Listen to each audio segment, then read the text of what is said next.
so honored to be able to represent the student body at such a historically significant event. I've been so fortunate and blessed to call APSU home during the last 4 years. This has been a journey to say the least, but I wouldn't trade it for anything. I've had the pleasure of getting to know President Licari on a personal and professional level. He has been extremely involved in SGA initiatives and events, from his appearance at Mobile to his Ghostbusters get up at Ghost. I can confidently say that he has a genuine heart and wants the best for our university. His long-standing history in higher education makes him more than qualified for this prestigious role.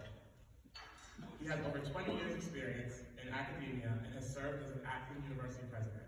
I didn't just look that up.